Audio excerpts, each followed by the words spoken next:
I'll answer the question.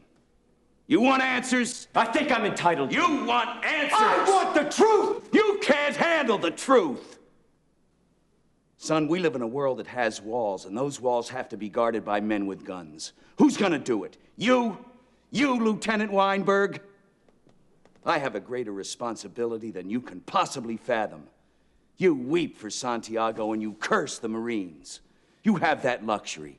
You have the luxury of not knowing what I know, that Santiago's death, while tragic, probably saved lives, and my existence, while grotesque and incomprehensible to you, saves lives.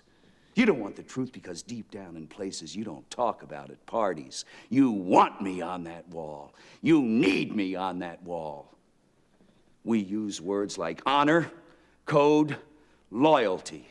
We use these words as the backbone of a life spent defending something. You use them as a punchline. I have neither the time nor the inclination to explain myself to a man who rises and sleeps under the blanket of the very freedom that I provide, and then questions the manner in which I provide it. I would rather you just said thank you and went on your way. Otherwise, I suggest you pick up a weapon and stand a post. Either way, I don't give a damn what you think you are entitled to. Did you order the code red? I did the job. Did you order the code red? You're goddamn right I did! It's Two Dads, One Movie. It's the podcast where two middle-aged dads sit around and shoot the shit about the movies of the 80s and 90s. Here are your hosts, Steve Paulo and Nick Brianna. Hello, everybody. Welcome to another episode of Two Dads, One Movie. I'm Steve. And I'm Nick. And today we are chatting about the 1992 Rob Reiner, Aaron Sorkin joint, A Few Good Men. Yeah. And Nick, you brought A Few Good Men to the table for us, so why don't you kick it off? Tell us a little bit about why you picked this movie. Yeah, this is a movie I caught, high school, probably when it was released on TV. This was a frequent, even though it's an R-rated movie, this was a good USA TNT kind of rewatchable thing. So you'd see it a lot. You'd see bits and pieces of it. It definitely captured me. I mean, the courtroom drama, it does it about as good as any movie does. Yeah. And there's so many good stars in this film. It's even hard to say. Like when you're trying to think in your head, you're forgetting 3 or 4 of them because you just can't hold that many names in your head necessarily. Yeah. So it was always one that stuck with me. Really fun, very dramatic, very different than a lot of the films we've done, where we've done a lot that were kind of, environment based and action and stuff. This is definitely just a dialogue movie, and it really grabs you. So I think this is a lot of fun. The other thing is that this movie is a all-time favorite of my wife, Jeannie, who's joining us here on the podcast today. There's another person in the room. And she definitely influenced the choice. So it's one of her faves as well. Welcome, Jeannie. Hello. Thank you for having me. Thank you for joining us. That's awesome. We've never had another guest on a show besides Nick and I, so consider it an honor. I do. Absolutely wonderful. Cool. For myself, actually, no, wait a minute. Stop. I shouldn't go there. Jeannie, why did you pressure Nick and force him to pick this movie this week? What's the deal there? I love this movie. Good. I saw it when I was, 14 or something, and it's just so good. Every time it's on TV, you stop, or Right. I stop anyway. I would always watch it. Tom Cruise, Scientology stuff, whatever. I love him. He's such a good actor, especially 80s and 90s movies. Tom Cruise, love him. It's just so good. I just love it. So thank you for doing it. Yeah. Absolutely. I love this movie too. So thank you both so much for making me watch it this week. That was wonderful. I am a huge nerd for dialogue and character driven, movies. And I was a stage actor for many years. And so Aaron Sorkin hits all the fucking buttons for me, all the right notes. And this is probably this is my second favorite Aaron Sorkin film.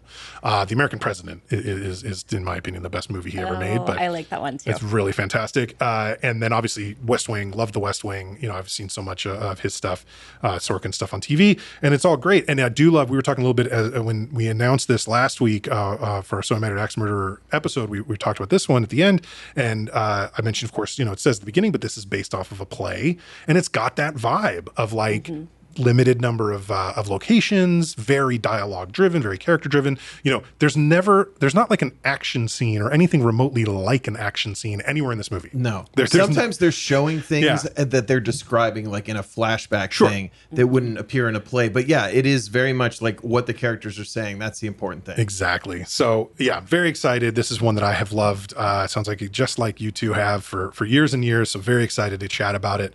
Let's jump into the facts on A Few Good Men. The film A Few Good Men was released on December 11th, 1992, the day before my 13th birthday, which is just right. a fun little thing, with an R rating, a running time of 138 minutes, which puts it kind of high up on our list of movie length there. Directed by Rob Reiner and written by Aaron Sorkin, A Few Good Men stars Tom Cruise, Jack Nicholson, and Demi Moore, and like a dozen other people you would be good to point out. Yes.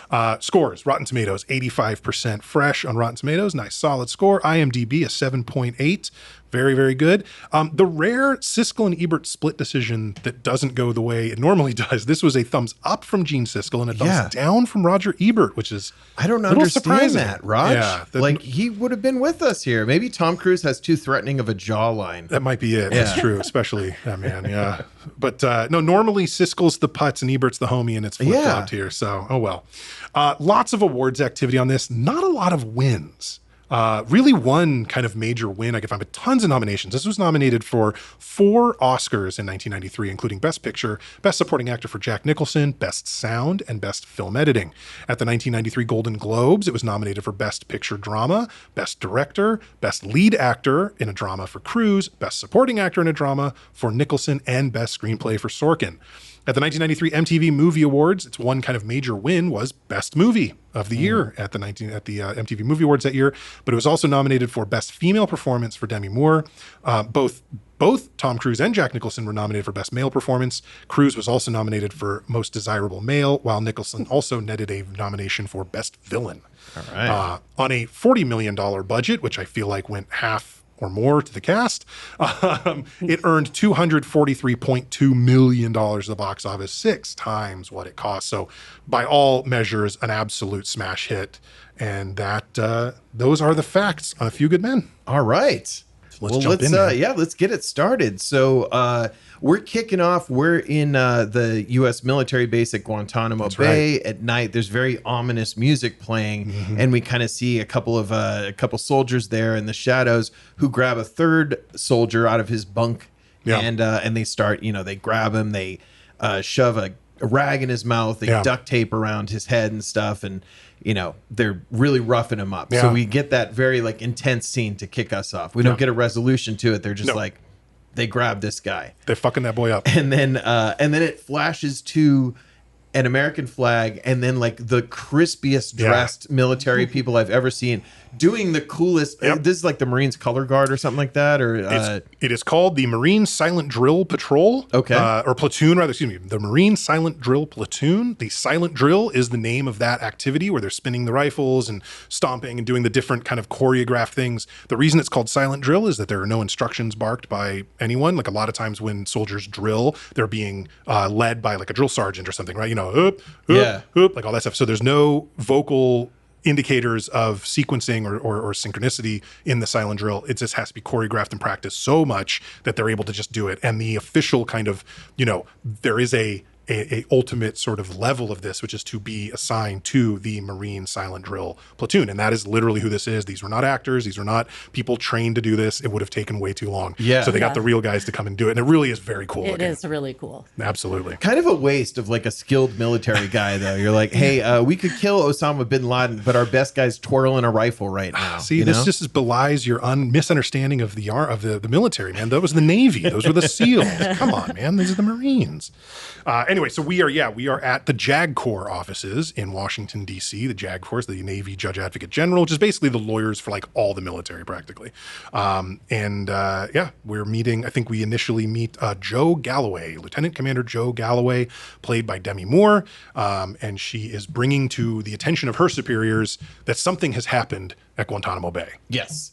And she's kind of telling the story. The information that she knows is there's been a private who's stationed there named William Santiago.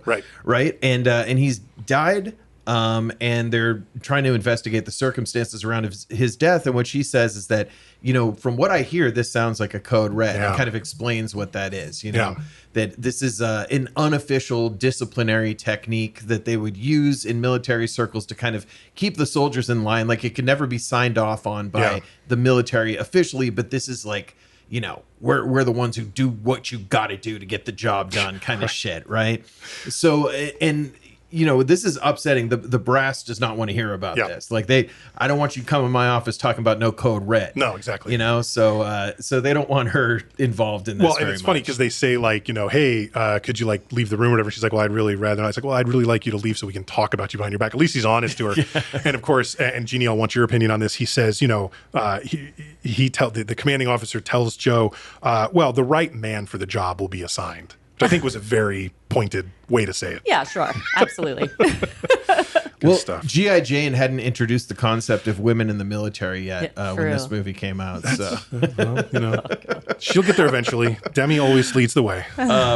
so they're kind of pushing her away from Yeah. it. And now we get to see Tom Cruise's character, Yes. right? Caffey, and he is doing batting practice. He's Right. looking cool as hell, hitting some BP out to his softball teammates and everything. He's the defense attorney. Right. Right. And I'm assuming either the shortstop or the second baseman because he's Has to not be, tall right? enough to play No, corner he infield. is So, very yeah. Dustin Pedroia-ish. Yeah, I was thinking David Eckstein, but yeah, it is.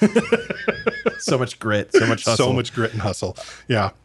But he's out there practicing basically, and he's bargaining for his client, like as somebody approaches him, right? Yeah, there's some other lawyer who I think is a guy that we've seen and stuff too. I recognize it, but I didn't want to like look him up. But basically, like, yeah, he like argues for a plea deal and like a lesser sentence and all this stuff. All I'll say though for sure is that Tom Cruise's swing is dog shit. Like he cannot hit for shit. Like it is really quite ugly. It is. You can see when someone swings a baseball bat whether they grew up being yelled at by somebody else's dad about how to swing better and played a lot of Little League, or if you never got yelled at like that as a kid. And I can tell that Tom Cruise was not yelled at when it comes to a baseball diamond. Like somebody needs to scream at that boy much, much more vociferously about like not looking like a fucking hitching robot while you swing. It's really bad. Oh, see, I did not notice that. Oh no, it's bad. Trust me. Are there any famous Scientologist athletes? I'd like to know if they're like. I don't really hear that much. They're mostly actors. You don't get. You don't get a lot of like, Too many. Mike Trout is a Scientologist or anything. Too like many that. white pro athletes are like dyed in the wool hunting camo Christians, so it's kind of like hard for them to also be Scientologists. So Right. yeah, No room. I just worship gun Jesus. exactly. So he ends up successfully. What we see here is that Caffey is like successfully bargaining for his client. He's quick Yeah. and he's kind of known as the plea bargain guy. Right. Yes. Right. So we get that laid out there. Is this where we hear about Lionel Caffey, or is that a little later? It's because I want to call a it out little when it later. happens. Yeah, a little later. Remind me when we get there, because Jesus Christ. Anyway, yes, but then we cut to his superior. It seems, who is all I know for sure is the guy who betrayed Harrison Ford on Air Force One. Also, Todd, the stepdad from Terminator that's 2, right, who he is gets Todd. Yeah. stabbed through the throat while he's drinking milk out of the carton. Wolfie's just fine. Yeah. Wolfie's just fine. Yeah, exactly. But he's there, and we meet Sam Weinberg, who works with Danny Caffey. That's Caffey is Tom Cruise's character. Sam Weinberg is Kevin Pollak. Yep. And we're told that he, like has a new baby. Baby's going to talk any day now. Whatever.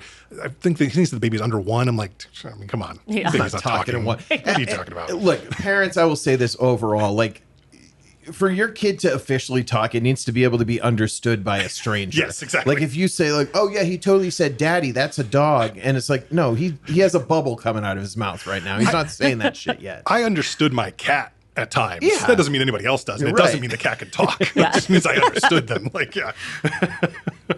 Yeah. So they're going to get assigned to the case and Yeah. do not want to be involved in this. Really, he's just No. what the fuck? You're giving me this, murder case or at least a case with a death on it, Right. He's like and we find out Caffey has been in the Navy for only 9 months. That's right. He's known for his plea bargaining. You could tell he's very casual about what he does because he's eating an apple in like Yeah, the most that's right. arrogant way during this whole scene. I What do you hated think is that scene. chomping? Yeah, I hated his eating the apple. I really it was so rude. Is of there him. is there I just- ever a good point on screen where you're hearing and seeing someone eat? No. No. No. Yeah, I don't think that's ever. And no, finish your apple before your interview. Just finish it. Yeah. And he spends half the time, he's meeting Joe, Demi Moore's character, and he spends half the time asking if he's done something wrong. I'm like, are you a child? Like, why do you keep asking that? Like, are you hitting on her? Like, I don't get what's going on here. Like, also, you should pull her hair maybe. Are there snacks in the military? It seems like it's pretty regimented, right? I mean, he has a loose affiliation. He's not like a real like the military. soldier. I would imagine if you're stationed at Guantanamo Bay or maybe on the fence line in South Korea, the DMZ, probably not so much Probably snacking not between crunching on meals. apples. You know, you're not bringing your Happy Nature Valley bar out with Making you. popcorn. Yeah, maybe less than that. But if you're at the JAG Corps lawyers' offices in DC, I don't think it matters. They probably got a vending machine or two, you know? They get a bowl full of fruit. Yeah, exactly. So he's just grabbing that. So basically, they're getting information from Joe about the situation. That she thinks that basically that the Marines accused these guys, Dawson and Downey, Harold W. Dawson and Loudon Downey, basically they're not challenging like the facts of what happened. Like what happened. They do make mention, Joe does, of like, there's a medical examiner or a doctor or whatever that's, initially didn't say anything, but then like hours after declaring the antecedent dead, like said there could have been poison or they thought that the cause of death included a poison element, right? But it came later and it's sort of like whatever. And Dawson, and I'm going to say Dawson and Donnie over and over again, but those two You're have on your claimed, element, Dawson. right? Those two are like, no, we didn't like poison a rag. That's crazy. This was like whatever. So, to her, this seems like there's a lot of nuance here. Like that we got to figure out what's wrong. And all Caffey's hearing is like plea bargain. Yeah, I'll give him 12 years. It'll be fine. Because he doesn't even see this as like a dead guy and two guys on trial. He's just like, oh, what? That's normally 20 years. Yeah, I'll get you half that, and that makes me awesome. Exactly right. That makes me good at my job. Yeah. So we get kind of a cool scene. So Caffey and Sam are going to go off to Cuba because they've been assigned to this case. They have to do some looking around. And then we get a flashback where it's a voiceover of Santiago reading this letter that he had written to the top brass saying, I'm not safe here. Like, I need to get out of here. And indicating, too, this is not the first time I've said this. Like, I'm trying to get out of here. I fear for my danger. I'm not up to this. Also, there was an errant shot fired like at the fence line that I have information about if you're able to transfer me out. And we get this whole, we get to see him kind of struggling during the runs and everything and being brought from behind. So pretty effective, I think. And then we get a meeting of the brass, which we get introduced to Colonel Jessup for the first time, Jack Nicholson, who's there with Kiefer Sutherland, who is Jonathan Kendricks, Lieutenant Kendricks, and then JT Walsh, who's Matthew Markinson. Colonel Markinson. He is a lieutenant colonel, so a step below of the full bird colonel that Jessup is. But yeah, Colonel Markinson is the XO or executive officer for Rifle Security Company Windward there at Guantanamo Bay, and Jessup's in charge, and then Kendrick is like next in line basically, which is like a little odd because there's a lot of ranks between lieutenant colonel and lieutenant, like many, but supposedly he's the next sort of like, I don't know, platoon or battalion. I can remember which size is which, but like he's in charge of Dawson and Downey and Santiago, basically. And so, Jessup, Markinson suggests, hey, we should probably transfer him. Yeah. Like people are gonna find out there's a leak and he's going to get in trouble. Like, we should just go ahead and transfer him. And Jessup's like, no, like we should train him. Like he makes an argument that is clearly like a bullshit. I'm going to make an argument because I've already decided like what I think is right. But he kind of tries to make this argument about like, well, if we ship him off to some other Marine base somewhere and he's not up to par as a Marine, that just puts other people in danger. And we are not doing our jobs to train him if we do that, which is, I mean, he's kind of making like the pedophile priest argument. A little bit. Like, look, Santiago, there's a million things he could do in the Marines. The Marines do a ton of things, so he doesn't have to be at the like highest leverage position.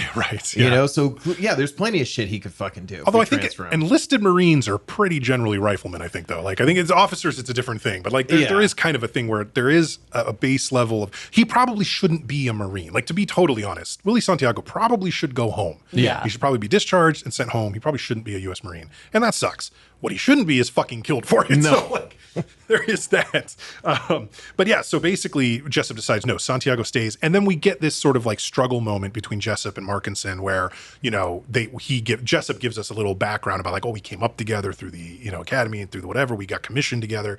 And yet I've risen in the ranks faster. Honestly, not that much. It's not like the dude's still like Lieutenant Commander Markinson. He's fucking Lieutenant Colonel Markinson. Like he's right there, you know? Yeah. But he's like, you know, if that's a problem for you, like, I'm so sorry, you know, all that shit. But basically we get the idea. Markinson's got a little bit of scruples. Jessup has fucking none. And that's the kind of struggle between those two officers on base. And what we're left with is the decision is Jessup doesn't want him transferred out of there. He will stay. So, yep. And he reprimands Markinson for questioning his authority in front of Kiefer, which you don't do that. No, I mean, no. I know that. I'm not in the Marines. I know you don't do that. Have Kiefer Sutherland's ears always looked that fucked up, or does he just usually have longer hair? Because they look fucked up in this movie. I think they're always that way. I would assume they Yeah. probably have to be, but I guess he just has longer hair in other because it's really high and tight. I mean, he's got like completely shaved sides, you know, the real buzz cut, but they're like very oddly folded or something. I feel There's like something his about dad it. had those ears Really? too. Okay. Do you think like just big weird Yeah, ears? they must always have longer hair because I've never noticed it on any of the. Yeah, I'm Donald gonna have to Sutherland keep either, an eye but out for Sutherland ears now. It's like the opposite of cauliflower ears. They look like pasted down instead of like bulking Right. up. Yeah. So we kind of flash back to the present, okay? Yes. And we got Dawson and Downey, who are the two Marines that are arrested, and they're in cuffs. They're being taken out of, you know. They've arrived in DC to meet their lawyer and stuff.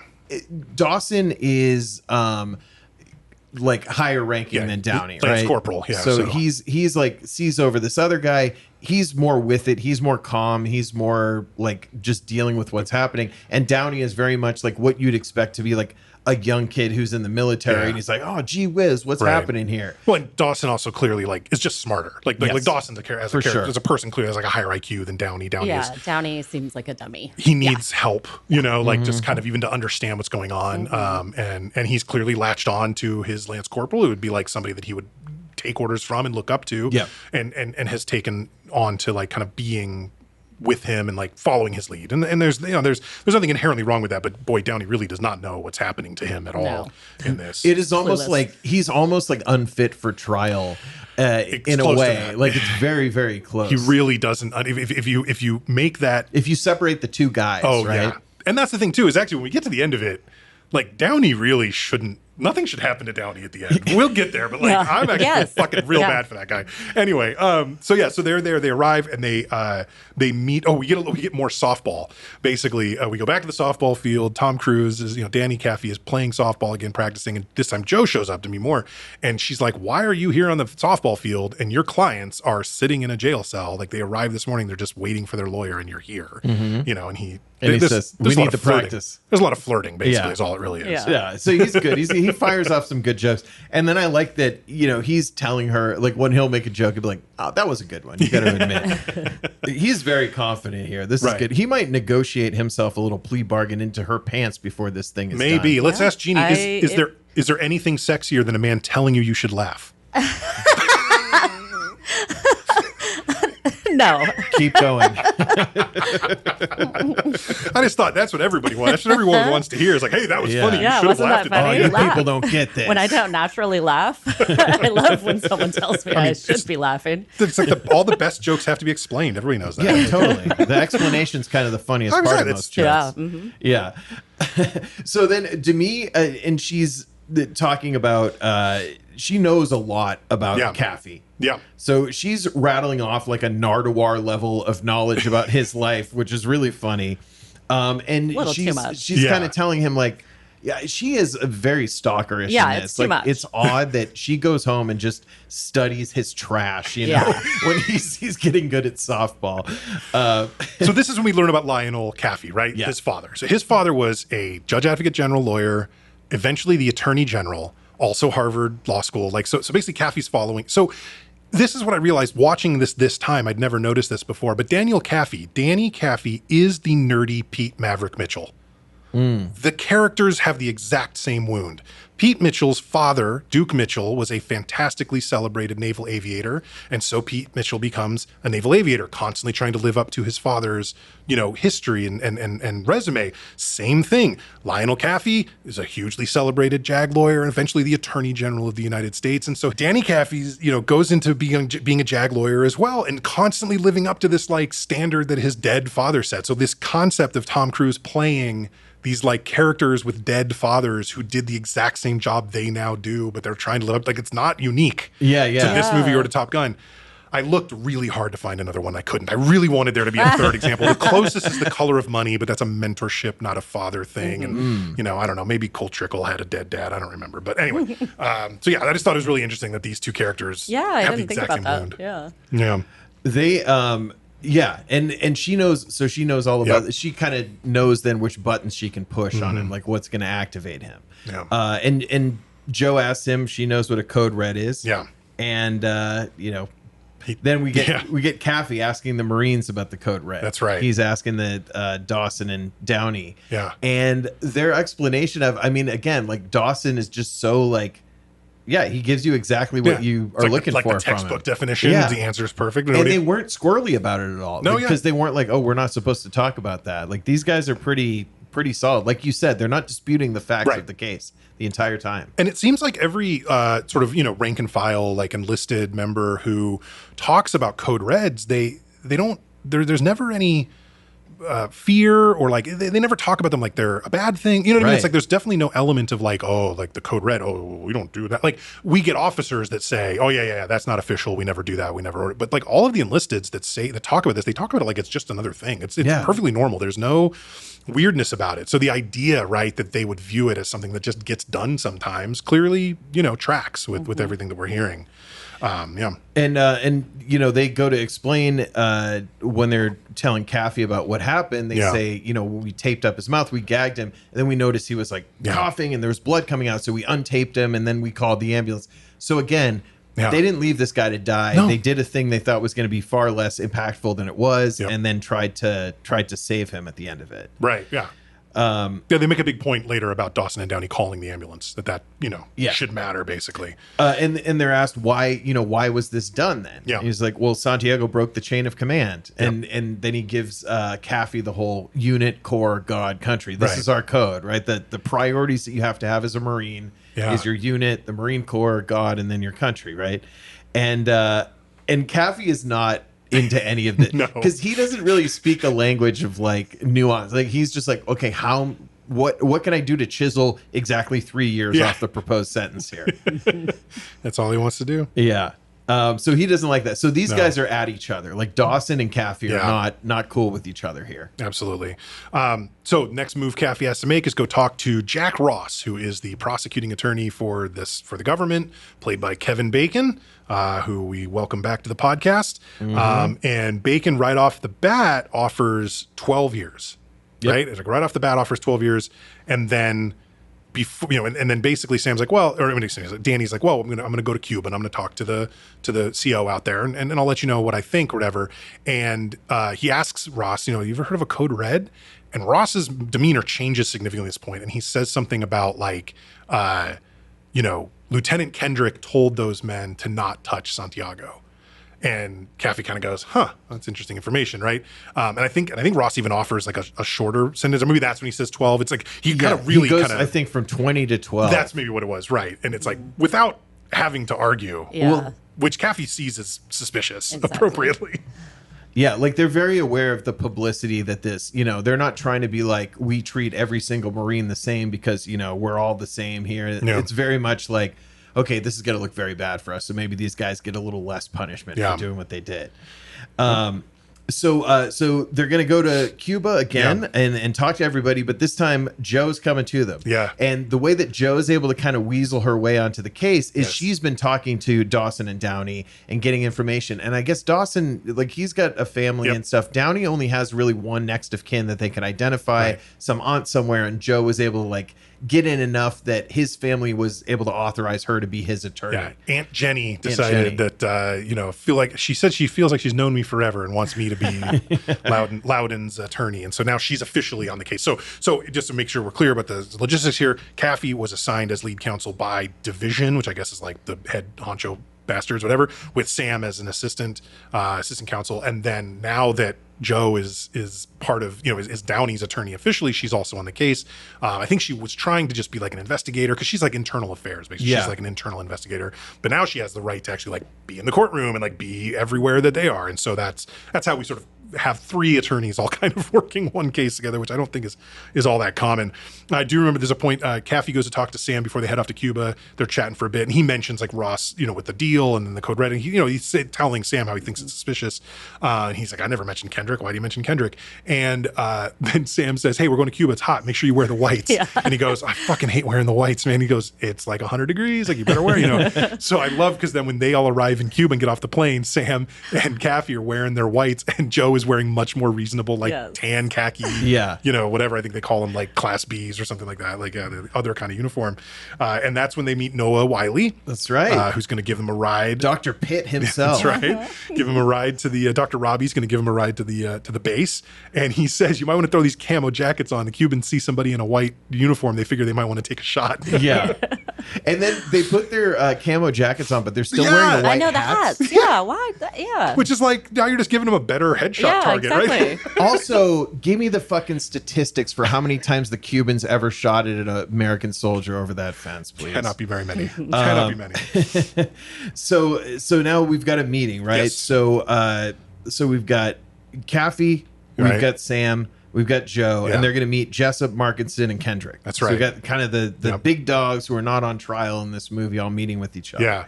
And they know, the military officers know Kaffee's dad. Yes. They know about him. Well, anyway. he was attorney general. So Yeah. I mean, So he's a they're big like, deal.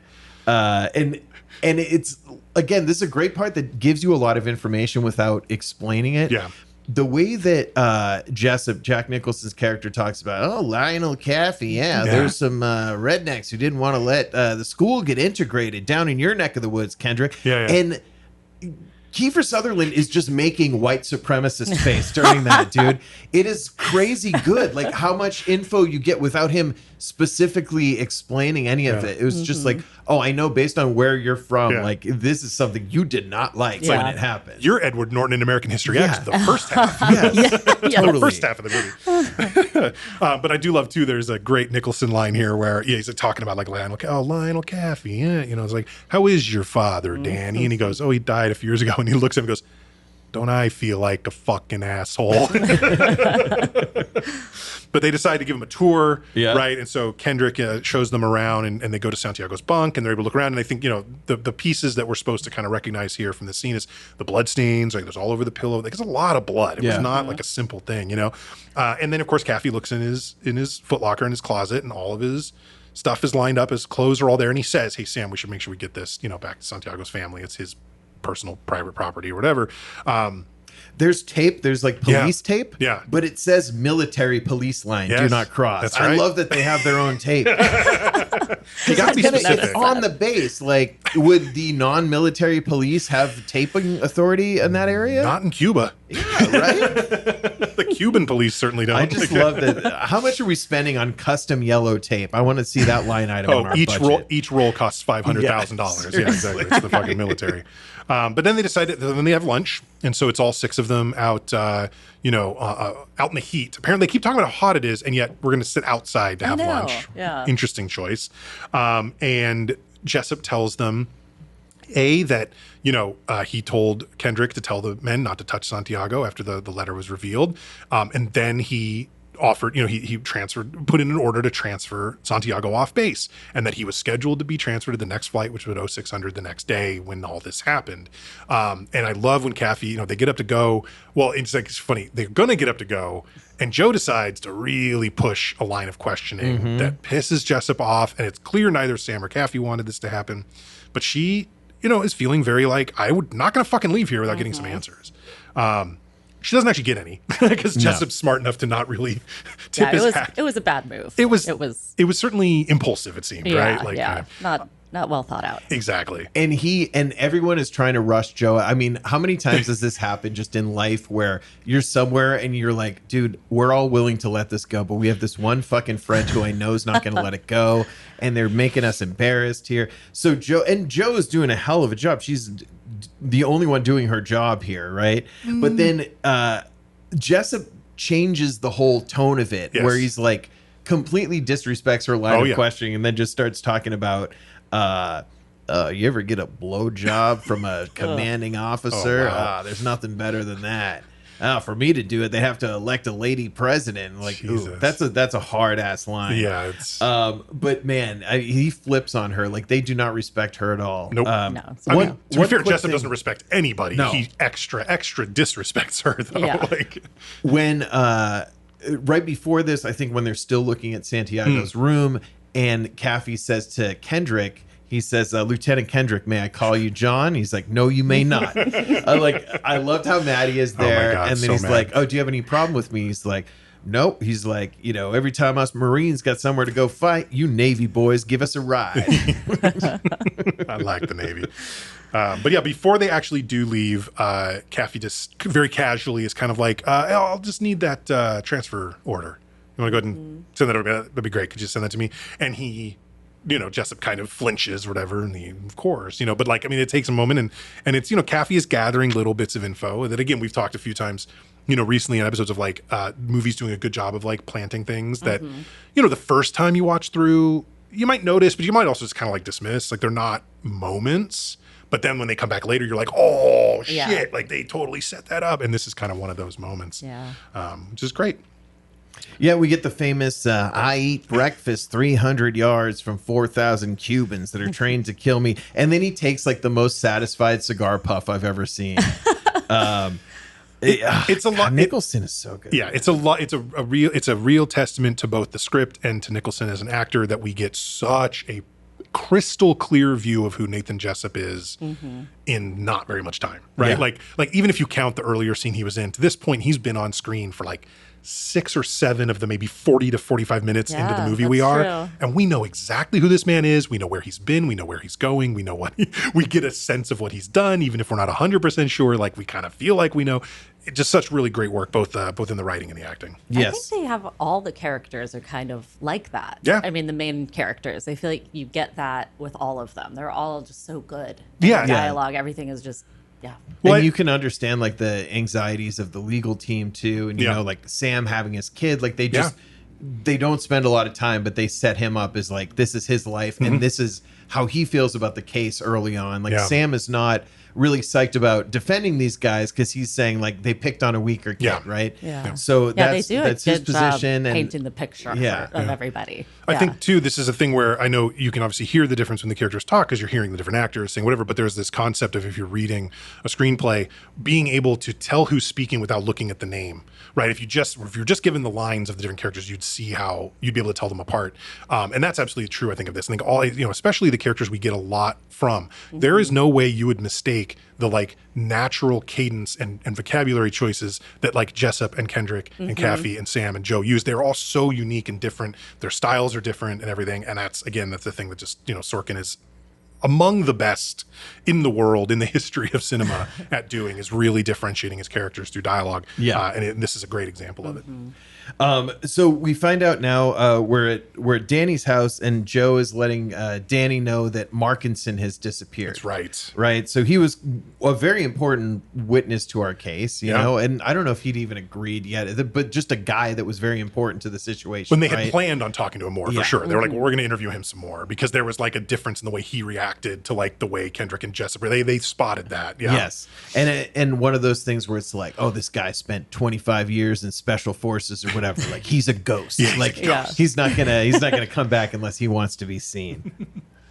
And then I think Joe is. Let's see. Well, this is when she actually confirms she's that officially she is officially Downey's attorney, and basically they go and they ask Dawson and Downey, like, were you ordered to give a code reg by Lieutenant Kendrick? And Dawson's like, yes, we were. And he's like, did you fucking think of telling your lawyer that? Like, and he's like, you didn't ask. And it's like, true. But come on, it's a pretty important part of the story. Yeah, a little self-preservation instinct would have helped Harold W. Dawson to at least say, like, yes, that's what happened. Yes, that's what a code red is. And oh, by the way, my superior officer told me to do it. Yeah. Oops. And he's not helping himself at all. I mean, Maybe he's just a really intelligent student of history and knew that the Nuremberg defense just wasn't going to help him out. Right. That might have been it. So now we're back with we got Kevin Bacon, Ross, and Caffey were playing hoops together and kind of talking about the case. And this is where Ross is kind of really affected by, he's been pressured by the brass that, look, we need this to not go to fucking trial is what we need. So he's now offering 2 years to Dawson and Downey. They'll be home in 6 months. Yep, exactly. And what kind of fucking Kohl's pricing on a prison sentence is that, by the way? It's interesting too, because if you're, the military prison is obviously by definition a federal, corrections outfit, right? And in federal, if you're a civilian who commits a federal crime and goes to federal prison, there is no, you don't get out half the time. The parole doesn't work like that in federal crimes. And yet in the military, they're like, it's not even half. You'll do like a fourth of your time. It's like, why do you bother at that point? Yeah. But I think it's partly maybe because the additional punishment is the dishonorable discharge. So it's like, after you're done serving your time, now you're not only not in the military, you'll never get a military pension. You'll never, you get stripped of any medals that you were awarded, like all this kind of stuff when you get dishonorably discharged. These guys are young, though. It's like, oh, you're not going to get a pension for the year and a half you've been in already. Time served, man. Do something else. So this is super exciting to Caffey. Yeah. He's like, 2 years. Fucking dude, I am the greatest lawyer that's ever lived. Check it out, guys. Listen to what I got for you. 2 years, you'll be out in 6 months. Yeah. And Dawson's just like, no, like we can't take a deal. Like, I am not going to admit that I did something wrong. I'll stand there and whatever consequences I face in trial, I'm there for, but I'm not going to admit to this. Which is, it's hard to argue. Hates this shit. He like, does. He can't deal with it. But it's like hard to argue against somebody who's like, look, if I get wrongfully imprisoned, I will live with that more easily than I will admitting to a crime I didn't commit. I get it. Like, I'm not saying that's a choice I would make, but I got kids. But that right? would like be tough. When you're in your early 20s and you kind of, your responsibilities pretty much don't extend beyond yourself, like, I could see being somebody who's like, no, fuck that. I'm not going to just cop to something I didn't do. Sure. And especially someone who, like, the Marine Corps is the thing that Hal values more, that Dawson values more than anything else in the world. And there are definitely situations where, like, your integrity is more important than your life, and you can decide where to draw that line. Yeah. So, I mean, he's already willing to die for whatever Marine Corps shit he's doing. It's so, true. But fucking Caffey is so pissed at this. Right. So he kind of ponders about it, but then he does show up that next morning, right? It's like Sam and Joe are waiting in the courthouse, and now the pretrial hearing's like about to start. It's the arraignment. He walks in kind of the arraignment. He walks in at the last minute. Yeah. So they enter their not guilty plea, and we've got 3 weeks now until the trial begins. Yeah, exactly. And then I've got a note here, and you're going to have to help me with this. I literally don't know why I wrote this. Realizes he was set up. Yes. So this is where Caffey is kind of like, oh my God, they put me on this case because I'm inexperienced and I love to plea bargain. Like the fact that they put me on the case makes me suspicious about the case. Interesting. Because I am not the guy for it. Yeah. Right. Like, they should have a trial lawyer with like a lot more experience. Exactly. Like if they didn't want it to go a certain way, they would not have recommended me specifically for this case. Yeah, it's getting more and more suspicious. Yeah.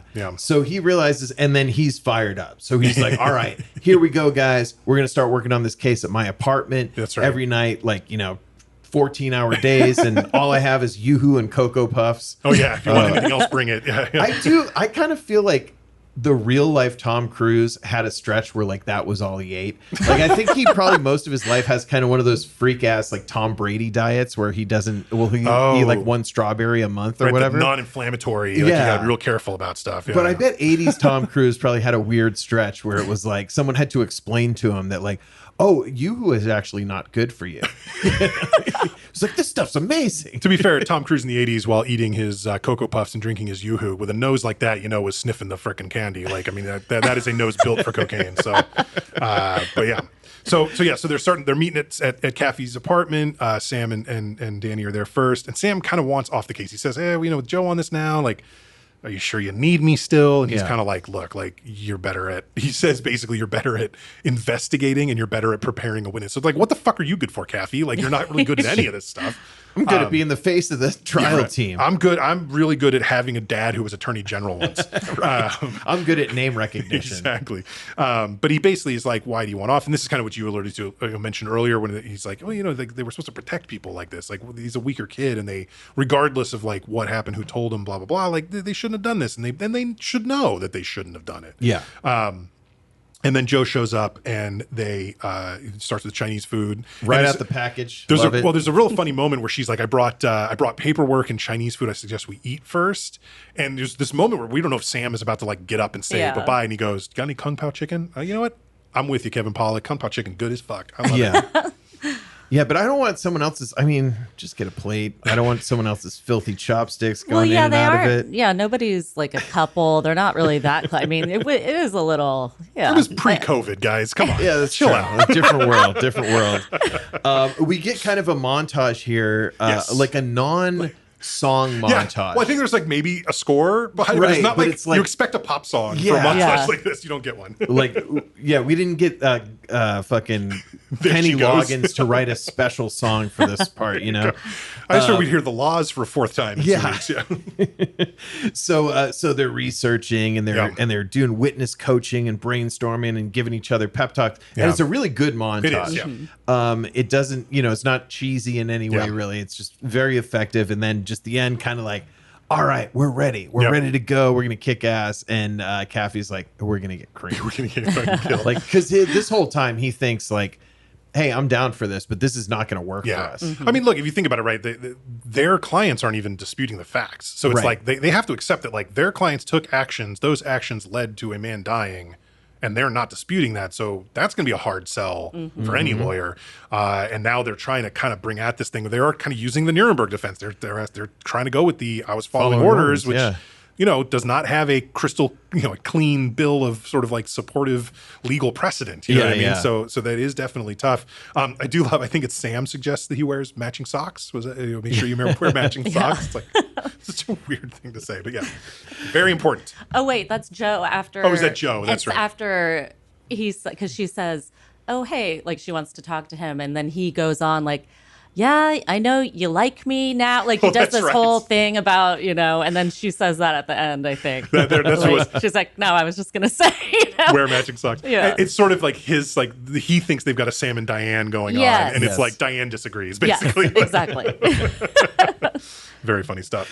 And so now we're at the trial, Yeah. and the families are in attendance there.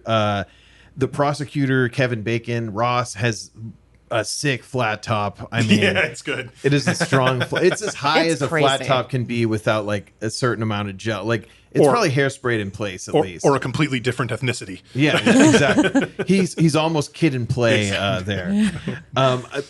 There's a jury. How do Yeah. you get out of jury duty in a military court? You don't. You can't I just think throw that's the just- thing away. I'm pretty sure they know where you're at. I think that if you get called in, first of all, it's like, Is it even called in, or are they just like, I'm bringing you now? well, they did say, because they said something during the montage about the composition of the jury and how they're, it's 7 men, 2 women, and neither of the women have children, which is a bummer for us, but like we'd got to deal with it. Like they were hoping for mothers to be there because they can make the argument about like, which is like, to me, that cuts both ways. Santiago had a Sure. mother too, but they thought they could use that. So clearly there was some jury selection process that occurred, Yeah. but maybe it's more random and or less with the lawyers involved. I don't know, because I don't know how court martials work, but it may not be a thing where they're spending days, if not weeks, like interviewing and then dismissing and then doing whatever. I don't know, but clearly we end up with this group, and it's like they even say that like they're from the different branches. There's like there's Navy, there's some a Army, big there's some variety. whatever. Yeah. So I wonder, like, who's in the pool and what can you Right. get excused for? Because Yeah. if it's like, hey, Nick, I know you were planning on being on the front lines in Iran in an unwinnable war this week, but we actually have a jury duty if you want to go sit in a courtroom. It's like, that sounds dope. I'd be willing to bet forward deployment is a way out. Yeah. Like I think that probably They're negates probably your not yanking yeah. you back for it. It's probably a lot of like officers there in DC, obviously, who are just kind of like other sort of desk type people. Yes. It's probably what it is, but yeah. So we get opening statements. So yeah, Jack Ross, Kevin Bacon basically makes the argument. He basically does what he should as the prosecutor, lays out the facts and says none of these facts are in dispute. The defense is not going to dispute anything about what actually happened. What they're going to say is that there's this thing called a code red and that this meant this and this meant that, and that's all bull. So ignore them or whatever. And then I think then we get Kaffee does an opening statement too, right? Yeah, and I mean, kind of saying what he's going to demonstrate, and then these guys were not to be touched. Yeah. And everything. So they were given orders, and he starts bringing his witnesses up. Right. This is where we see Cuba Gooding Jr. Oh, yeah. We'll later see him in court as OJ in the OJ miniseries about 20-something years later. And he's testifying. Yep, Santiago was not to be touched. Yeah. And I guess they had like 22 other witnesses that were going to say the same thing. Every and they member of the agree, squad, yeah. Can we agree everyone's going to say the same shit? Like, we don't need to go through this. Yeah. So there's some good like gamesmanship going back and forth between Kevin Bacon and Tom Cruise. And when Bacon gives his opening statement, he even does the thing where he's like, the defense is going to try to tell you that they were just following orders. And all, I love where he did that. So this back and forth between the two of them is so enticing, and it's so it really draws you in throughout this scene here. And we get a little bit more of like a more prep montage a little bit. There's this like more kind of work that they're doing. And then we get the doctor, and this is played by Christopher Guest. And he is, he's like a commander or something by rank, but he's the doctor that actually, declared Santiago dead and then did the examination. And the key of this is that at at 2 a.m. he arrived and said that the cause of death was like inconclusive, or it was, or they could claim that he could tell it was the lactic acidosis or whatever, but like the cause was inconclusive. Yeah. And then at 5 a.m. or 6 a.m., 2 or 3 hours later, he's like, oh no, there was poison that sped up the lactic acidosis process. And so that's like a big thing that, Kaffee tries to like push on, is like, well, why was there a change? And like, what else could cause lactic acidosis to speed up? Right. And actually I think this is one of two like witnesses that Kaffee has that he does a really kind of good job with. I think the very end with Jessup is a little fantasy land that actually gets where he wants it to go. But this one's a really good one where he's like, well, aren't there, there's, if you have a coronary condition, what would be some symptoms? And he goes like, would it be like shortness of breath? Would it be like, fatigue? Would it be this? And he goes, yes, of course, whatever. And he's got the like report that this doctor did on Santiago that points out, complains of these, things. And he sticks by his guns and is like, no, he got a clean bill of health. Like, so there's no way he had this coronary thing you think he does. Yeah. And I don't think that they initially nail it, right? But then Joe kind of screws it up even further. Absolutely. Yeah. Where she goes to object. Yes. Right. And the objection is overruled. And then she says it again. No. The defense strenuously objects. It's like, I'm not a lawyer. I took the LSATs. I didn't go to law school. That's the extent of my legal career, is like a fucking test on logic. I don't know shit. I fucking know you can't like just. It doesn't. You can't add qualifiers to it. Yeah. You don't object more. It's not like a thing where it's like, well, no, Your Honor, you didn't hear me. I really fucking don't want this to happen. Yeah, no, I fucking heard you. My clients plead hella not guilty to the charges. Oh, in that case dismissed. But the doctor is doing the thing where he realizes his professional opinion is being called into question. He either fucked up or lied. Yeah. And is just like saying, no, fuck it. No, it is impossible. Yeah. Like, the only way you could have died is poison. Yeah, exactly. So, that sucked. And there's definitely a hit that we're taking as the defense team. Yeah.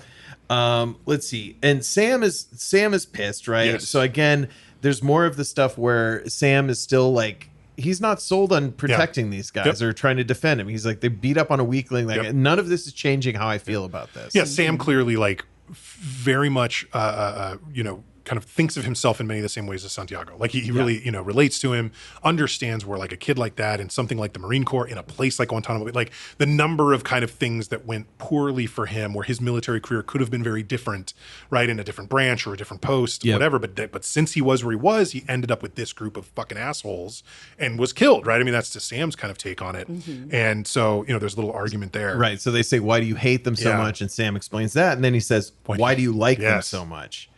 And Joe says, because they stand on the wall and they say nothing's gonna hurt you today. Worst fucking line in the entire movie. I hate it. Worst line in the movie. So cheesy. They stand on the wall and say, I got a new Dodge Challenger and the kids by 3 different women. Like, look, Yeah, it is very melodramatic. The thing I like least about the line is how it mimics Jessup's line at the end. Yes. And I think it's in here They love the wall. because it mimics it. Like, I think that's a deliberate choice by Sorkin. I just think he's wrong and stupid and shouldn't have done that. Yeah. So we'll move on from there. But yeah, worst line in the fucking entire movie. So then Joe comes over to Caffey's, knocks on the door, and is basically like, hey, because they decide they're not going to meet tonight. Like, let's take a night off. Taking a night off. We'll meet in the morning. Because that was at the end of this, I think was, there's more there. But, that was the prosecution closed. Like that was them after the doctor, and then they were going to call everybody in the patrol, but they, they stipulated to what was going to be said. So the government has closed its side of the case, and it's now on to the defense calling their witnesses, which is why there's like a delay. They're like, we're not going to come back till Monday or whatever, right? And so they've got the weekend to kind of prepare, but they're going to take the night off. So Joe shows up at Caffey's house and basically invites him out to a seafood restaurant. The scene is fine. The scene to me doesn't matter because we don't actually have a romance between these two, and it feels like this is a scene that belongs in a movie that has a romance between these two. And it's a relationship beat that doesn't make a ton of sense to me, but some information kind of like comes out in this, but nothing that like was super crucial. I feel like it was just a lot of them getting to know each other a little bit. Yeah, it does seem like the movie could have taken a different turn, and this scene would have made more sense. Yeah. Or if they arrived at the seafood restaurant and the last 2 lobsters were taken by Colonel Jessup and another guy that were right in front of them in line. My table. So Joe is optimistic about this, right? And Danny is very negative about this. Yep. We've got now on the stand, we've got Barnes, who's Noah Wiley's character. We saw him earlier driving the Humvee. And he is being asked about the code reds on the stand. And he kind of explains the situation where he got a code red because he like dropped his rifle because his hands were sweaty because he didn't use the resin that they're instructed to use to keep their hands from getting slippery. And it was something like his squad mates like put a towel over his entire body or a sheet over his body, whatever, held him down and just took turns punching him for like an hour or something. Like, holy brutal. Fuck. Very brutal. And he's like, hey, haven't dropped my gun ever since. Yeah, right. It works, sir. That's right. I just wonder, like, how often, just knowing the different personality types that would be there, how often is that training you to be better and to not drop your gun? And how often is that training you to use your gun on the guys who punched you the next time you get a gun? I think what it's actually training you to do is to find somebody else who fucks up so that you can hit them. True. Like, and part of it is really is like, oh, this is what happens. Let me figure out who I'm going to do that to at some point, which is, pretty bad. This is one of my favorite, like, lawyerly pieces here. So basically, in cross-examination, Jack Ross comes up with the United States Marine Corps operating manual or whatever it's called, like a code of ethics, whatever it is. And he's like, private or corporal, could you show me in here? It's just a QR code now, by the way. Exactly. Yeah. But he brings it up to, goes, corporal, could you show me in here where code red is defined and like how you know it? And he goes, oh no, so you're not going to find this in a book. It's kind of a thing we just do down at Gitmo. It's like, or, oh, well, great, I've got that. So he grabs the Guantanamo Bay, like, manual. He goes, find me in here where it says, and he goes, no, like, you don't really do, it's not in there. Like, it's not how it works. He goes, oh, so you're telling me that like all the information, in all your time, like you've never been told about this. Like, it's not in the book. How strange.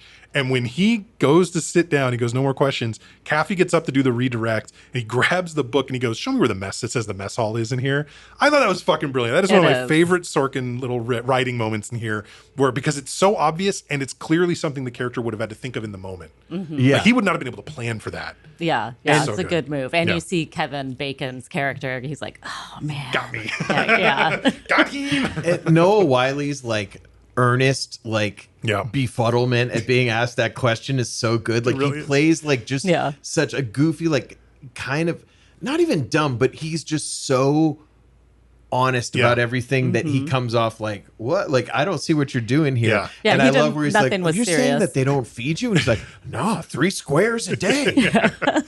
It's interesting though, to me, of the actors who, the kind of famous actors we know who were witnesses, right? So you got like Christopher Guest, you got Cuba Gooding Jr., you've got Noah Wiley. I feel like Wiley is like the best actor. Like, he took the acting the most serious of he's the group. Awesome in this. He's so good in this, and it's he. I feel like he really developed a character, and I feel like Christopher Guest is like, well, I'm just going to be a stodgy doctor guy, like, which is fine. Guest is a good actor, don't get me wrong, but it's like it felt like Wiley really was like, I'm going to fucking make a career out of this shit. Like, I'm going to do this. Christopher Guest was almost like when Mike Myers appeared in Inglourious Bastards as like a general or whatever, it's like the draw is that this funny guy isn't doing a funny. He's being like a regular, maybe, but Christopher straightforward Guest guy. was never Mike Myers level popularity ever. No. So, but yeah, yes, that kind of thing for sure.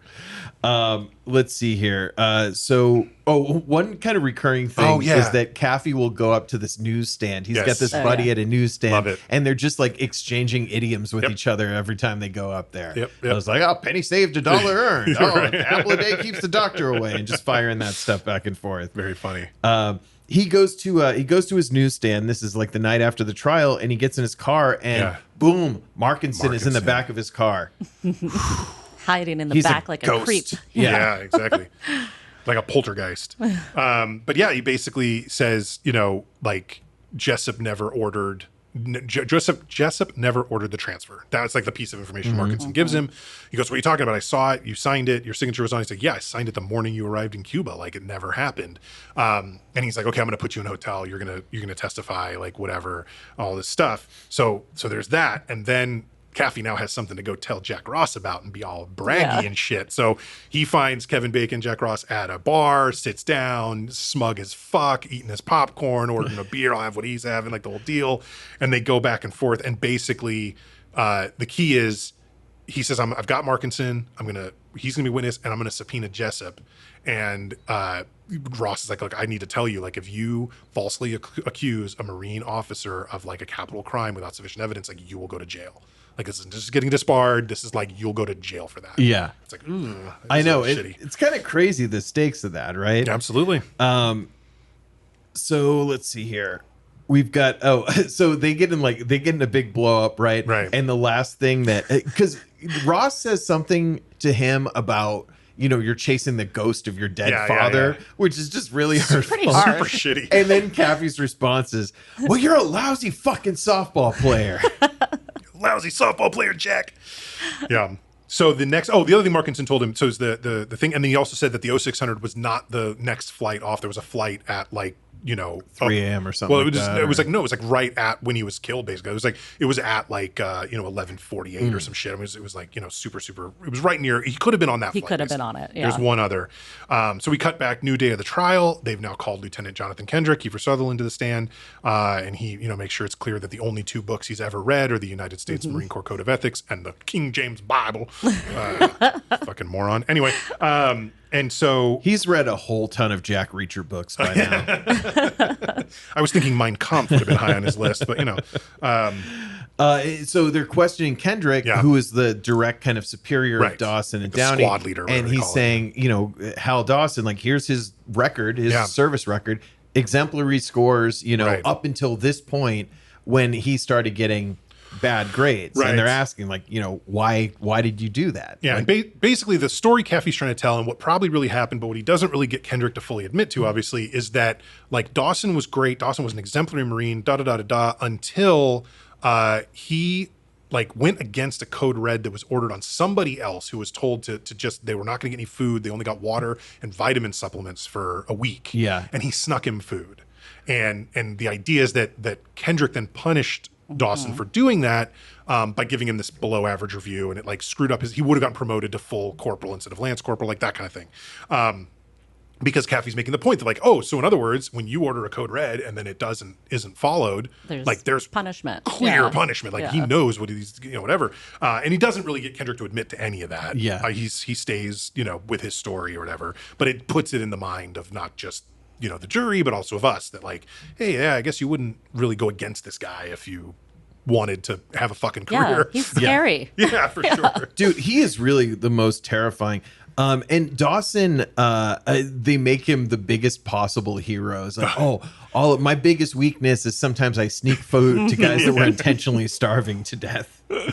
Yeah, exactly. Although they do give him the fault of like, he's the one that fired across the fence line when he claimed that his mirror, they call it, the guy who's like the opposite, whatever. Right. He says he did something, but nobody else saw anything, nobody else, whatever. And so there is an element of like, did Dawson just get an itchy trigger finger? He's not perfect in that sense. Yeah. Plus he killed a guy. And so There's that. Does not It's the dispute kill that. the guy thing. Yeah, That he was doesn't really- dispute it at all. Anyway, so Markinson has told them that there was another flight, but they get the flight log out of Guantanamo Bay, and of course, it doesn't show such a flight. It shows only the 0600 that they told, that they claimed, or that the transfer order was put on. And he's like, we'll find it from Andrews. It should have landed at Andrews. Go find that flight log. And so Sam goes off to do that. Yeah, so Sam's doing the research there, and in the meantime, Markinson is supposed to testify. Yes. The next day. Yep. And Markinson, knowing that he's got to testify, he doesn't want to do it. Does not. Does not want to do No. it, and he ends up. We get this scene, and this stuck with me for sure when I first saw this movie. It's a voiceover of the letter that Markinson is writing to Santiago's parents. Yes. Where he's not telling them what actually fucking happened. Nope. He's still being super cagey. No. Yep. And What a he's shithead. saying, I've done the best I can do to help or whatever. No, you haven't. No, you haven't. You if could go only on I the had stand Yeah. and make it right.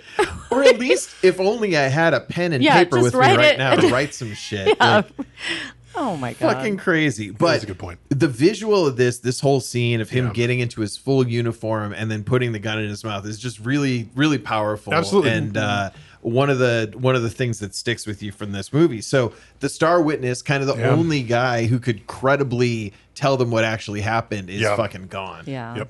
And so basically, and then Downey is on the stand. I think it's kind of happening intercut with the Markinson thing. Right. Is Downey is on the stand, and initially, Joe is very much like, or maybe it's right after, but it's like Joe is telling Kathy, like, look, you need to ask the questions in the right order. Like all that stuff. And all I'm thinking to myself while I'm watching this is like, that's, they get to cross-examine him, right? Like, Yeah. you don't get to tell the prosecutor what to do. Yeah. Right? Your boy's gonna fuck up.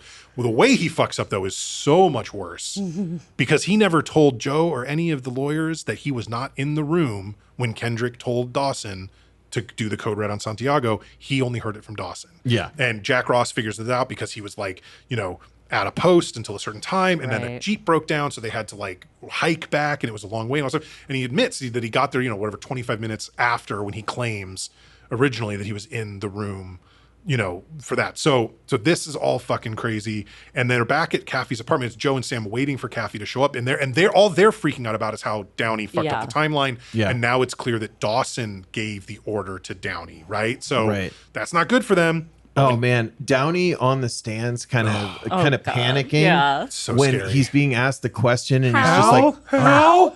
"Oh, dude, you feel Don't so look at much him. for the guy." I mean, you do feel so much for this guy who's just like a simple dude who's very young. It doesn't have a lot of experience in the world, and like this is everything for him. It's fucking crazy. Simple Jack from Tropic Thunder. Oh Like, yeah. Simple. Yeah, yeah. The guy is not bright. Good pumpkin pie haircut. Absolutely. Yes.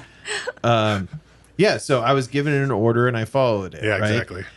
So now we've got Kathy, Tom Cruise. We love a Tom Cruise drunk scene. Sure. Tom Cruise Jerry drunk in a Maguire, movie, like, yeah. very necessary, right? Cocktail, Yeah. risky business all over the place. And he's hammered in the rain. He's just wonderfully funny as a really drunk guy, and is explaining to them, hey, well, Markinson's dead. Yep. So whatever, and he got in his full dress uniform, put a pistol in his mouth, he's done. So we seem to be out of witnesses. Right. Jessup is like the Hail Mary that they have. That's all they have left. I mean, right? In their minds. In their mind, like that was the next thing they were gonna do, but now it's like, so without Markinson, like, how can we do that? And this is when Joe kind of picks or points out to him, like, why did you ask Jessup for the transfer order? You didn't just want it. You wanted to see him when he reacted because you knew there was something wrong. So it's like, let's just fucking get him. And he's like, are you fucking kidding? But he like blows up at her, screams all kinds of fucking nasty shit to her. And she quite rightfully leaves. Yeah. Leaving Sam and Kathy alone for a little while.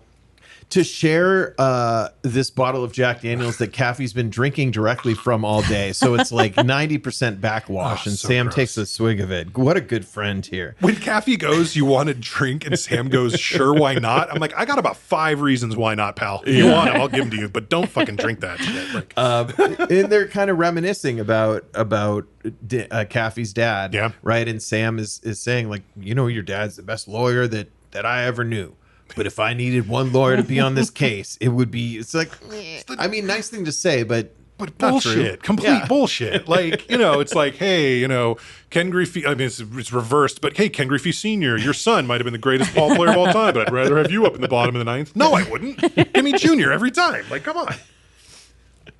Oh man. So it finally ends with I'm going to put Jessup on the stand. Yeah. We get like a very declarative moment there. But then he decides, as we see that this is not a fifth of Jack. This is like a 375 milliliter bottle, right? This is like a smaller bottle, but he has drunk It's mostly gone. 80% of it minimum, 90% of it, right?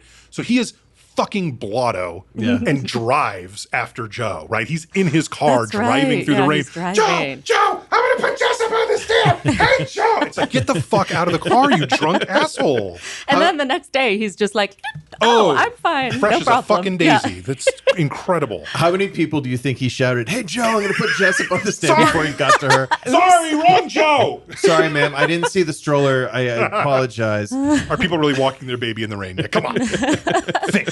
And there's like a case of beer in that Right, yeah, carriage instead of a baby. This is my pram with my booze. Like, anyway. And Caffey has they're kind of brainstorming here to figure out how to do it. He does a funny impression of Nicholson. No, he doesn't. For that Fucking terrible. Well, look, I if we're saying thought that it was good for anything the from movie. So I Married an Axe Murderer was funny, then this was way fucking better.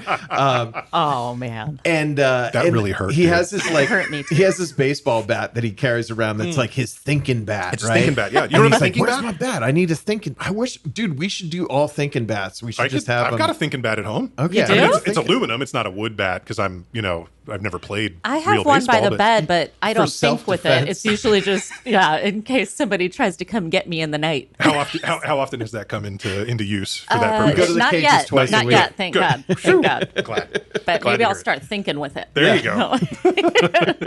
But he goes into his closet, right? That's the key here. Yeah, and he he discovers, and he's he- like, wait a second. Yeah. Why was his closet looking Perfect. like that? Why was nothing packed? Very good Yeah. point.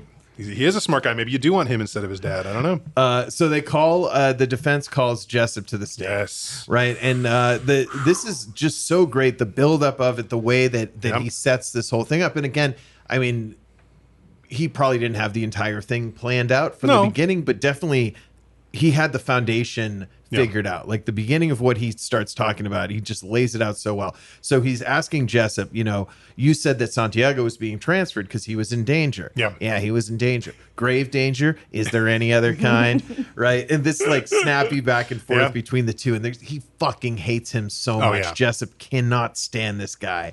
And he finally gets to, well, why wasn't he packed? Yeah. He didn't call home. Jessup, you came here for 2 days. You made 5 phone calls. You brought all this shit. Yeah. And you Change knew you were going to be clothes. back Yeah. in 2 days. Santiago was going to leave forever. And he didn't even tell one person that he Right. was leaving. He wrote 14 letters in 9 months, but didn't Yeah. make a single phone call home to somebody asking a friend to pick him up at the airport, telling his parents he's coming, nothing at all. And he's like, oh, I didn't know the man that well. It's like, he doesn't really have Maybe an he was answer. an early riser and wanted to pack in the morning. Like, oh, the Definitely. hate is so great here. Yeah.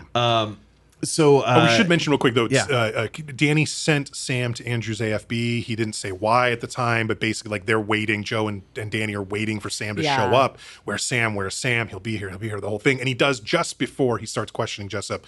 Sam shows up with 2 men who are Air Force guys, and we know that because their fancy suits are blue, not tan or black or white or anything else. They're blue, so they're Air Force. So a couple of guys just sitting in the gallery there, but it's important for Danny that he knows they're there. They Yes. right.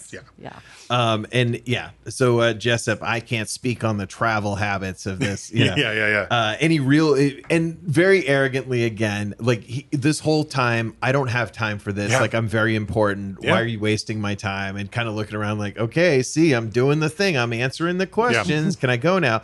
Unless you have any real questions, I'm gonna get out of here. So he excuses himself, Yeah. right?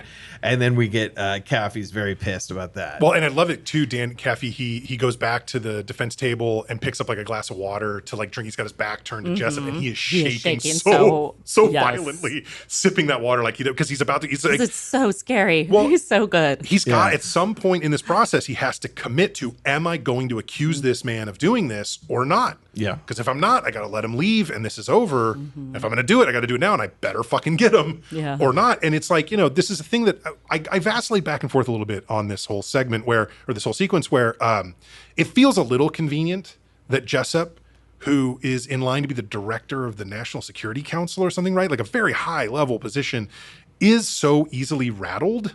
Yeah. But to the credit of the script and the movie and Nicholson's portrayal, we are shown over and over and over again that he has nothing but contempt for the people around him, of being questioned, of having any of his motives or methods at all brought into any kind of scrutiny. Yeah. He does not have any fucking stomach for that. Nobody Yeah. should be questioning anything he's done or Exactly. is doing. Well, and Caffey like started the process of getting under his skin way back when he asked for the Yes. the transfer order. 100%. So like he might not be rattled in a normal situation, but Caffey has been like slowly wearing him down and it's setting him up for this. And he's just pissed that this is even happening. Yeah. 100%. He's like, this is, well, as we'll see. Yeah, but and maybe this is where Sam is right. It is better to have Danny Caffey and not Lionel Caffey being the one, because Lionel Caffey, Jessup would have had more respect for.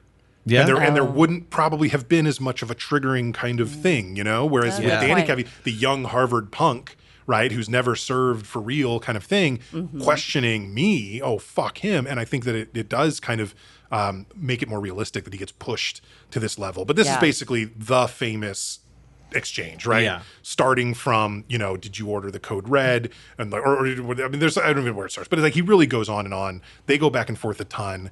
And, before Jessup gives him the whole, you can't handle the truth, right? I mean, this is the whole deal. I'm not gonna relay the whole thing. Are but, your orders always followed? Yeah. Like you ordered this guy Always. not to be touched. So clearly he was touched. So what is it? Either your orders were always followed or you didn't order this guy not to be touched. Exactly. And then his speech about, the freedom that I provide and all this Blanket. stuff. He really does feel like he is personally in charge of the Oh, yeah. reason that we're able to go to Taco Bell or whatever. Yeah, I mean, it's like he would have. So they talked about him, being in Vietnam, right? Because him and Markinson, right? They toured together in Nam, and so I'm thinking back. I don't know how old the character would have been for the Cuban Missile Crisis. Probably a child, I guess, when Kennedy dealt with that thing. But it's like Cuba has represented for many Americans for decades and decades like the closest enemy. Right. Like, especially during the Cold War, it was like, well, that was the closest the communists got to us. So there is an element of what happens in Cuba or to Cuba really affects all of the United States. And it's never been true. That's never actually been reality, but that's been the supposition and the position of Americans a lot. There has to be a fear to justify all the spending and all the, the prioritization of that kind of shit over what we need. So we finally get did you order the code red? And, are you going to answer this question? Yeah. And we get you're goddamn right, I did. Yep. Very satisfying to hear that. There are two face acting moments in this scene that I really love. One is Nicholson's and one is Bacon's. When Nicholson is first questioned about why the conflicting orders, he does a great thing where he kind of purses his lips, looks he's side to so, side. There's a contempt, but there's also oh fuck, I fucked up. What did I fuck up? How did I do this? And there's this, you can see him thinking, which I feel like there's a lot of actors you never get that, but Nicholson gives you, holy shit, I can see his little wheels turning. It's so excellent. It's really wonderful. Yeah. And the other one is Bacon's. When Jessup finally screams, "You're goddamn right, I did." The way his eyes drop, and he just realizes, I gotta fucking arrest this guy. Yeah. He just admitted to a fucking crime and being responsible for killing this kid. And Right, and even more than him losing the case, or it was the idea of the next thing that I have to do, because he was already telling Caffey, if you accuse somebody of a crime, you're fucking done. So even though I'm in the right to do this, just to slap the cuffs on this guy is I'm scared to have to do that. Absolutely. Someone who's untouchable has to be touched, and it's my job. Yep. It ends with this big kind of chaos in the court, and Jessup is arrested and having an incredible meltdown because he feels like after this, he's like, all right, can I fucking go now? Yeah, I ordered that. Anyway, back to Cuba. Go back to my base. Yeah. Like I got shit to do. And this is when he's placed under MPs, restrain the colonel. And he's flipping out, and he's like, all you did was weaken a nation with this stuff. And when he lunges at him. Yes. I love You it. fucked with the wrong Marine. So cheesy, but I love it. And Caffey gives I'm an officer in the U.S. Navy, and you're under arrest, you son of a bitch. Yeah, the writing kind of doesn't. It's a little cheesy. The but dialogue it's- cheeses out a little. You know what though? That last scene, it was so intense. Like Yes. it really draws you in. I think that's why I like this movie so much because it's just so it's so intense. Even and seeing they're it so many good. times. Yeah. Yeah. And they're so good. Yeah. And one of my favorite parts is also when Jack Nicholson goes to, get up and then he has to sit back down. You're right. And the judge is like, he says something like, what are you running here or whatever to the judge? And he's like, I'm certain. Or wait, Basically, like Jessup says, like, you'll address to Kathy, you'll address me as Colonel or Sir. I'm pretty sure I've earned it. And he's like, what kind of clown show you run or something like that? Yeah. What kind of monkey show you running here? And he goes, well, you'll refer to me as Your Honor or Judge. I'm certain I've earned it. Yeah, I love him. I love that line. part because it's just like putting him in his place a little bit. Absolutely. I do feel like I'm on Jessup's side in that case. I think his position is more earned than the title judge, which is sometimes you're appointed he's or in the elected judge's to. house though. So come on. And the judge himself is a colonel as well. But- so it's not like he's some low-ranking official. I generally hate judges being like, oh, I'll hold you in contempt. You didn't respect my powdered wig enough. Like, go fuck yourself. I mean, Matt Doherty. yeah, you're just a lawyer with a friend who's a mayor. With a robe. So Jessup is arrested, Yes. and now we're wrapping things up, and we get the verdict Yeah. here. And basically, there were three things that they charges. were on trial for: murder, Yep. conspiracy to commit murder, and then conduct unbecoming a Marine. Yep. So murder, conspiracy to commit murder, not guilty. Right. Conduct unbecoming a Marine, guilty, but the sentence for that is time served plus they're both going to be dishonorably discharged. Yep. So I fucking killed a guy. Now I got fired from my job. Like, I don't give a fuck. No, you killed a guy. It's absolutely appropriate. Although your right? job is killing guys. So. Right. Well, you killed the wrong kind of guy is the problem. No, it because really, as I think about it, their job is definitely not killing people in their sleep, which is essentially what they do. Yeah. They're not supposed to do that. There are rules of engagement. They're not supposed to do that. I'm not saying it doesn't Check happen. the scoreboard. But yeah, I mean, it's incredibly distressing. Yes. To these two guys because they're kind of like, wait, like, and especially Downey. Downey does not get it. Yeah. How? No, we did everything right. Yeah. We did what we're supposed to do. We followed orders. What's happening here? And Hal like gives kind of the final speech of the movie. Very cheesy again. Super and cheesy. So play-like. Yes. Right? Yes. This is all the this most must this play-like came- part. This scene for sure came straight out of the play Yeah. in a way that, like, I feel like the Joe and Kathy at the seafood restaurant maybe isn't in it at all, or if it is, it's very different. This felt like everything from Jessup arriving at the courthouse to the end. I would look back on it, but I haven't. But I still feel guaranteed like that is verbatim just the third act Has of the to play. be. Has to be. And Hal's final line is like, we're in trouble because we were supposed to fight for people who can't fight for themselves. We're supposed to fight for people like Willie. That motherfucker's still a Marine. And then at the end they say, and scene. And like, this movie should have ended with the entire cast holding hands and bowing in that courtroom. That's called a curtain call, and yes, that would have been very apropos. I agree. We should have had a curtain call. But yeah, that is A Few Good Men. That is A Few Good Men. All right. Oh man.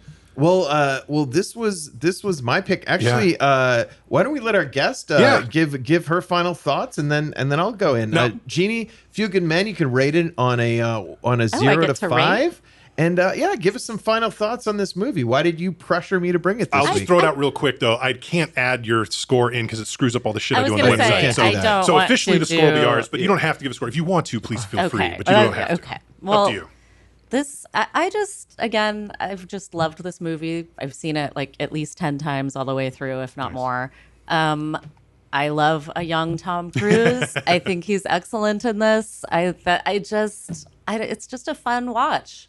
Great. Yeah, I'll watch it again. Yes, we will. Yeah, I don't know what else to say about the movie other than it's excellent. And I think if my score were to count, Yes. I think I'd give it a 3.5.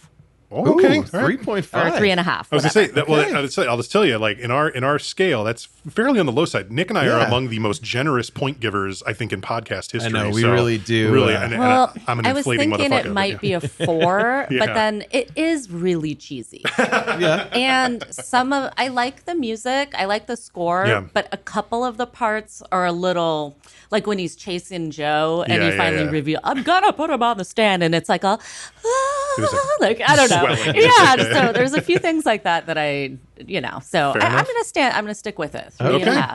That works. All right. And thank you for having me, and Of course. thank you for watching that movie. Yeah, Fantastic. thanks for joining us. This was fun. Yeah, so I think this was super fun. I love talking about this. Loaded cast, Yes. just perfect. Like the script is just so wonderful, and with a play, I mean, you do have to have these lines that really hammer things home. Like you're not counting on being able to show these visuals, so you have to be able to really like deliver the moral message at the end and all this stuff. Yeah. And it does make it kind of cheesy, but I think overall this held up well. The back and forth during the trial scenes was really like the boxing match. You know, we're just like the momentum is constantly shifting and we don't know how it's going to go. One of the best Tom Cruise performances out there. Yeah. And Nicholson, just unbelievable the way that it seems like he was on the screen for 80% of the movie when you go to think back about it, Right. just because he was so impactful. Super fun. I think it could have been, I don't know, 10, 15 minutes shorter. But overall, I love this. This is definitely one worth watching and rewatching. This is a 4 out of 5 for me. Nice, very cool. Funny enough, I actually like this movie. I'm going to rate it at least higher than either one of you, which I really find a little surprising. But yeah, no, I love this movie.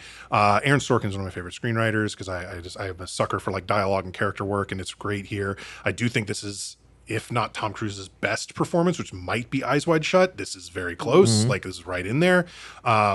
And I think with Nicholson, I think this is the most efficient talent that Nicholson has ever shown on screen. Yeah. Like this is like his best performance per minute of screen time. Yeah. Right. He's Yeah. done other ones, you got to do One Flew and you got to do The Shining, you got to do, Chinatown, whatever. He's done great stuff. But in all those movies, he's in like 80% of the movie. Yeah. And Yeah. here he's on screen for like 20 or 25 minutes, right?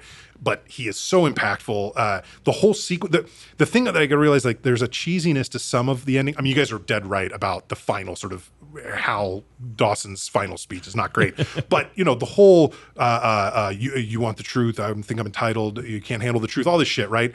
It sounds cheesy now because it's become a cliche because of this, but right? it was so intense and so good. Impactful and intense, when it happened. So I love this movie. I think the cast is fantastic, the writing's fantastic, the directing's fantastic. I didn't really notice the score, which I'm actually like okay with when a composer just underlines a movie with his music, and I don't really notice it that much. That's actually kind of a good thing in sometimes anyway. I'm a 4.5 out of 5. I think this is not quite where I'd be doing like a perfect 5 out of 5, but it is close. And I think this is just a really spectacular movie. And thank you, Jeannie and Nick, both of you, for making me watch this week because it was a hell of a lot of fun. Yeah, love it. All right, Excellent. Steve. Well, that's A Few Good Men, and This you're on deck next week. What do we have coming up? I think we're going to go to another film that is just chock full of fantastic actors, top to bottom. There are people in this movie that you're going to recognize everybody from the main characters down to Steve, Dave, and the comic book guys. No, you're not. You won't recognize them. The writing's fantastic. It's not Aaron Sorkin fantastic, but it is fantastic. We're going to see our second Kevin Smith film of the podcast because we're going to go and watch 1990. I think I'm going to get this wrong. I think it's 5. Either 1995 or 96. I'll have to look back. Mallrats. We're going to go watch Mallrats. Okay. Mallrats is my sort of quintessential Kevin Smith film. Ooh, okay. Like, I'm not saying it's the best. Yeah. It's not even necessarily my favorite, but it's the one that I'm like, if you'd never in your life heard of Kevin Smith or seen any one of his movies, this is the one I would show you first. Okay. Is Mallrats. Yeah. Ben Affleck, Jason Lee, obviously Jay Muse and Kevin Smith themselves, Joey Lauren Adams. We've seen her before. Crap, I can't remember the actress's name. She was played Jade in The Rock. Okay. There's a whole bunch of people in this that like, Jeremy London, or maybe it's Jason London. I can never remember. One of the Londons. It's one of the Londons, the one that wasn't in Dazed and Confused and Party Yeah. of Five. It's the other London. I think maybe I'm getting them all mixed up. Anyway, Mallrats. That's what we're gonna see next week. Have you seen Mallrats? Dude, I do not think I've seen Mallrats. Sweet. I know. I'm excited. excited to check this one up and to see how Kevin Smith did with like a budget, because we had Yes. watched Clerks, Right. which had like a lot of the quintessential Kevin Smith elements to it, but was so limited by its budget. It was his Yeah. first film. So now that he's been given a little cash, Yeah. I'd love to see what he's gonna do. It certainly did not have the same multiplier effect as a box office thing that Clerks did. And actually, also Mallrats, although we won't be reviewing this one, it is, in my opinion, the best DVD commentary track of any movie I've ever seen. It's Ooh. absolutely hilarious. Okay. They spend the entire time making fun of Ben Affleck, who was present for the commentary, but he was also filming Armageddon at the same time he was filming Mallrats. Nice. And so there's a lot of very That's funny stuff that funny. I will look back and make sure to reference when we watch it next week. But yeah, so that will be next week. Jeannie, thank you so much for joining us Yes, thank as you, our Gene. first ever guest. Absolutely awesome. You were wonderful. And you were welcome Thank you back. for having me. Welcome back I was anytime. very nervous. So Well- maybe next time will be better. It didn't show. You did great. All right, everybody, that's a wrap. If you like what you hear, please consider heading over to Apple or Spotify and leaving us a 5-star review. It helps new folks find the show. Be sure to check out our website at twodads1movie.com. That's the number 2 and the number 1. There you can explore the movies we've covered, sign up for our newsletter, The Rewind, and even get sneak previews of upcoming episodes. Once again, this has been A Few Good Men, another episode of Two Dads, One Movie. I'm Steve. And I'm Nick. Thank you so much for listening. We'll catch you next week. Thanks, everyone.